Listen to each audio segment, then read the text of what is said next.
Okay, you guys, what is up? The King of Lightning is here today to do Kill la Kill episode 15 review. People, this one right here, holy shit. I mean, well, first of all, before I get started, right, you guys can look down in the description box below for the link to the episode on Crunchyroll.com.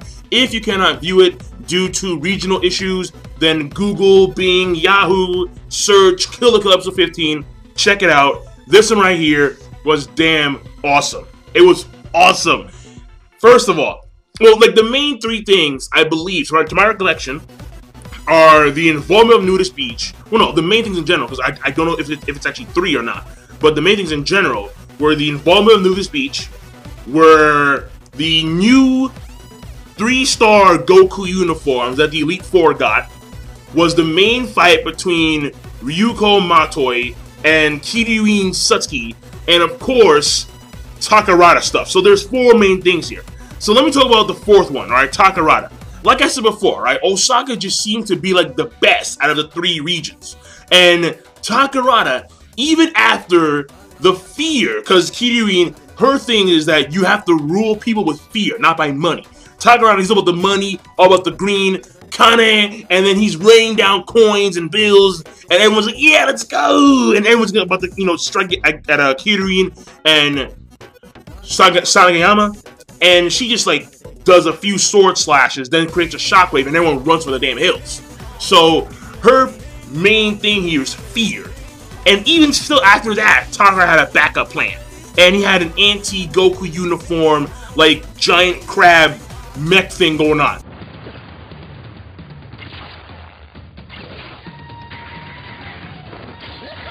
And he was easy taking out, like, the 1-stars. The 1-stars were getting shit on completely.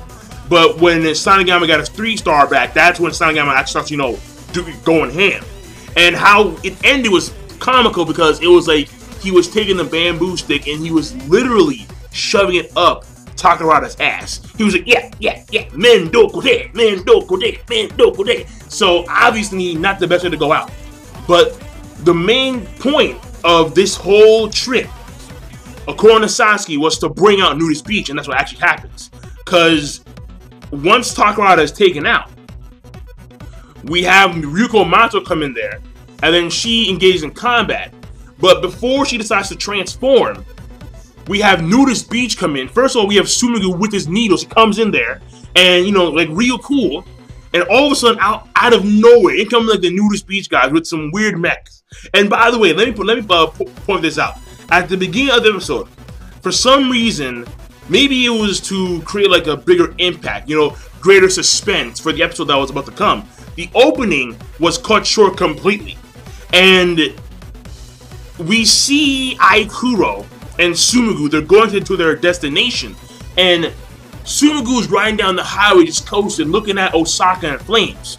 And Aikuro's like, I'll be there real short. And then this OST, this nasty OST starts playing. And then Aikuro, he goes off the side of the highway into the river. And the car's still going. There's some weird underground, under-river ramp. He winds up in Nudist Beach headquarters. He opens the damn door. The freaking water comes out. There's a rubber ducky that has NB, Nudist Beach. And he's like, yeah, Shogun. And it's just funny because it's like, bro, I mean, talk about fast pace. You got there in like a split second, like literally. So that to me, I thought was very, very funny. It was hilarious. But their main goal right now, Nudist Beach, in this episode was to save Ryuko and save Takarada. So that means that Takarada had some connection with Nudist Beach. And we kind of see it in the Takarada, like, crab mech. Because it looks very similar to the mechs that Nudist Beach had. And there's some weird, I don't know how they work. They're very weird. Like, I don't get it. But regardless of that, they were still with the combat the Goku uniforms. At least the 1-stars and the 2-stars if they were actually there. The 3-stars will know. Because when it came to Jakuzure, Inumuta, and Inumuta actually looks like a threat, which is shocking. Because when you see him at first, you're like, eh. Like, he's like, whatever, Inumuta, not a big deal. Like, I can turn invisible, and I can collect data by going like this. Yeah. No. It was ridiculous, it was stupid. But now, Inumuta actually looks like a threat. And so they all have new Goku uniforms. And when it comes to Gamagori, I notice how he doesn't have like the gag automatic in his mouth, which is a good thing, seriously, because he looked weird as shit with that. And well, like in his mouth, because I think the uniform, yeah, in his mouth, pretty much.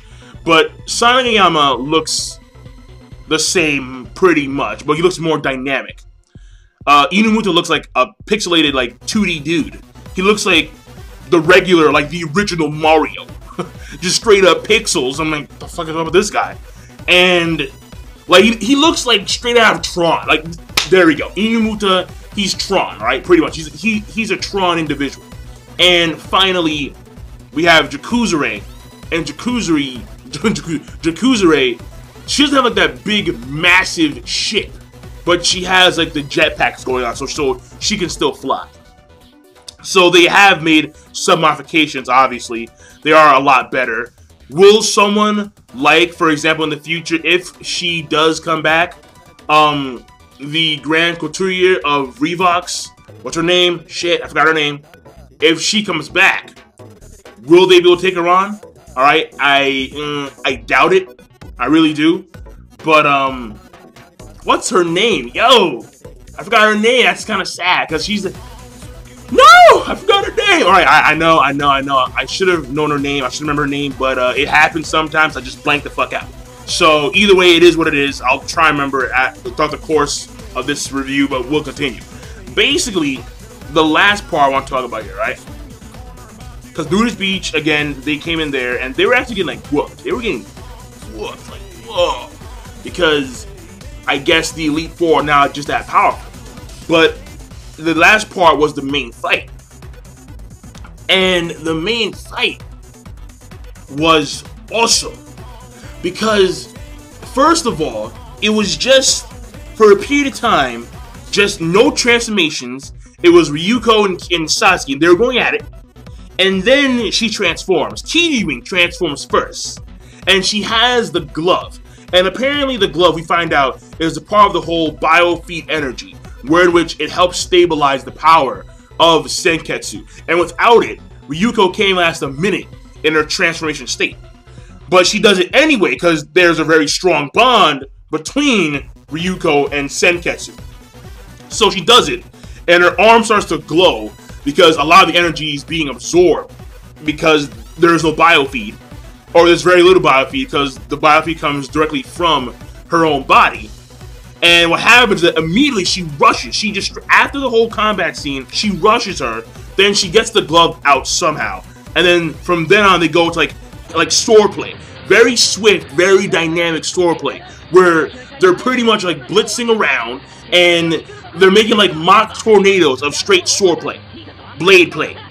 And it was very nice animation. And it got really good. It got really good when Ryuko loses the actual scissor blade. And then it's Ryuko. She has to use Senketsu Senjin and Senketsu Shippu to maneuver around. And this is the first time I actually seen her use Senketsu Senji to such a very nice degree, where she's able to like actually dodge and maneuver. And when they're on like the giant tower, she's like climbing around, kind of like Wolverine, and she's doing all these moves. And the thing on it is that when she uses the Shippu to fly away, we have Kiryu and Satsuki. She gets help from Jakuzure. She gets help from Jakuzure. And I'm like, what? Because you would think that someone as prideful as her, she wouldn't want help, but she got help. And of course, the moment she's on top of Jakuzure, straight up pose off like, yeah. Dun, dun, dun, dun, dun, dun, dun, dun, dun, dun, dun. I'm like, wow, like seriously. Even when she's on top of her own friend, she's posed off and shit. So Kiryu and Sasuke, she's quite the character, she really is. But the main point I liked the most was just the animation. How, especially when it came to Jakuzure, and it was like a 2-on situation where we have Ryuko and she's dodging all the Jakuzure's attacks, and you can see her and she's running in between the actual sound waves, and she's dodging the shock waves, and she's running, she's grabbing onto things with the Senketsu Senjin claws. So that was good stuff, very good stuff. And at the end of the day, she gets knocked out temporarily for, you know, a few seconds, and then they make this plan, her and Senketsu, and they wind up the plan is basically, trust in me, she makes a blade out of Senketsu's body, and then they cut. Kiryuin's blade goes through the actual cloth-made blade of Senketsu, but because it has absorbed so much blood, it sprays in her face, and Ryuko punches the shit out of her, and she steals the sword. So that's how the fight ends, and the animation overall was on point. It was a very beautiful animated fight. It really was. It was nice, it was smooth, and the thing I want to point out here is that, again, I do like the fact that Ryuko was able to implement Senketsu Senjin more because she had lost the scissor blade, and how people wanted to help her, like Aikuro, like Sumugu, and like Mako. And Mako was cut off by Gamagori, because there's something going on here between Gamagori and Mako. I'm not too sure. It's kind of weird. But we have Aikuro being cut off by Sanagayama, and Inumuta cuts off Sumugu. And the thing here is that normally in like a lot of these high octane fights, we have Mako. She plays like a much bigger role in the fight, where in which like she'll come out of nowhere, have the spotlight, and that'll go on for like 30 seconds to a minute of her just talking. But in this episode, it was like 2 seconds. It was 2 seconds. In comes Mako. She explains why Ryuko's stronger, because she has drive, pretty much. And then it ends from there. So her relevance, Mako, in the fight was minimal at best, and that to me I thought was actually very good, because the main focus should always be the two combatants, and the two combatants were Kiryuin Satsuki and Mato Ryuko. So the fact that they didn't focus on Mako for so much, I thought was a good thing. And the thing here is that not only that, so that's also a good thing in the fight. And not only did we see the high, you know, like it was very fast, octane, it was directed very well, but not only that, we have Ryuko, and she's talking about how Senketsu and I are one. And then Satsuki saying, well, no, that's a fairy tale. There's no way. Alright, I don't believe that shit. So, I think it's quintessential because it does point out something that I called. And I called it in a sense. No, fuck that. I get it. I called it. Alright, I called it. There's no sense. I called it. Satsuki has no connection with Junketsu. None. Zero. Where Senketsu and Ryuko have this symbiotic relationship where they actually can communicate and talk, and they're best friends and they're partners. Where in which, when it comes to Satsuki and Junketsu, Junketsu is more of like an item or a weapon. There is no camaraderie. I'm just going to use you, and that's the end of the story. So even though Satsuki has quote-unquote mastered Junketsu, Ryuko can compete on the same level because there is a strong connection. There is this symbiotic relationship between Senketsu and Ryuko. So I feel like this is going to play a much bigger role in the future, because it kind of lets me know that even though Satsuki appears to have the upper hand almost every time they fight, the thing here is that Satsuki, I don't think, is either A, ready to, you know, go to the next stage of development when it comes to her Kamui, or B, the Junketsu wasn't supposed to be hers in the first place. I mean, even though her father said, here's your wedding dress, I have a feeling that like there's something off. So, because when I remember when, like the first time, or one of the first times we see Ragyo, right? And Ragyo, she's taking a bath, and then she comes out of the shower, she comes out of the bath, and then she's in like this giant like room full of all these clothes, and then we can hear like whispers. It's very obvious that Ragyo can hear the whispers and the voices of the clothes. And then she says, which one of you will accompany me today? And then one of them starts to move on their own. And I don't see Kiryuin and Satsuki having that same connection just yet. So maybe she hasn't reached a certain level, or maybe she has a long way to go in her training. Again, I don't know, because Ryuko said that she mastered it, but I think that there are still some things that have to be worked out between her, Satsuki, and Junketsu. So right there, I do believe that it's going to play a bigger role in the future. I really do believe that. And unfortunately, all the while, after Jakuzure was knocked out of the fight, she went underground apparently. Apparently she went underground somehow. And she destroyed nudist beach facilities, which we now know were located underneath Osaka. So, which is probably why there was a strong connection between nudist beach and the Takarada conglomerate, because they actually, according to him, Japan split in two. I mean, even though we were told early on in the series that that Honyoji Academy and the Kiririns dominated like 90% of Japan, according to Takarada, half of Japan belonged to the Takarada conglomerate. So, I mean, I don't know how that works out exactly. Maybe it was an error, maybe it was I don't know, plot hole. Again, I'm not too sure, but I do remember that. Because I remember the chart that she had, alright? There was this whole giant chart that Ragyo had, and how 90% of Japan was like theirs. Or maybe that was the clothing specifically. I'm not sure. Yeah, maybe that was the clothing. But even still, there are only 3 schools in Japan that the Honyoji Academy needed to control. And those schools were located in Kobe, Kyoto, and Osaka. So that means that the other schools, even though they were underneath, even though they had the influence, or those cities had influence under the Takarada conglomerate, most of the schools there, with the exception of Osaka, were being controlled by Honyoji Academy. So, yeah, I'll leave it at that. But other than that, the episode I thought was actually very, it's either amazing plus or yo. I'm gonna probably leave it at amazing plus. No, we'll give it a yo, because it was really damn good. All right, the fight was just phenomenal. Okay, in fact, Blue Sakuga told me that apparently Trigger, the guys who made the episode, obviously, they were saying how, well, they were hyping this episode up, episode 15, for a very long time, and how apparently it was supposed to be like on like the same. It's supposed to reminisce the Tengen Toppa fight between Shimon and the Spiral King. Forgot his name. Shit. What was his name? Lord Gentleman.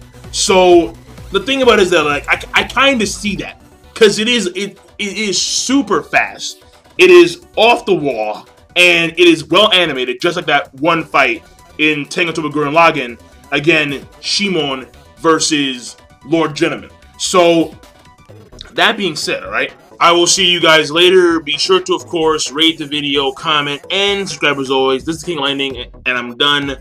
Once again, the rating is yo. Nui Harime. There we go. Alright, I got it. So, peace. Have a nice day. And then give me your thoughts. If you've seen Tengen Toppa Gurren Lagann, if you believe that this episode is on like the same level or better or worse than Shimon versus Lord Gentleman, then Genome, then let me know. Alright, just let me know in the comments down below, because I'm curious. And I think tomorrow I'll have enough time to actually do the discussion about the close. So again, I'll see you guys later. Peace. Have a nice day.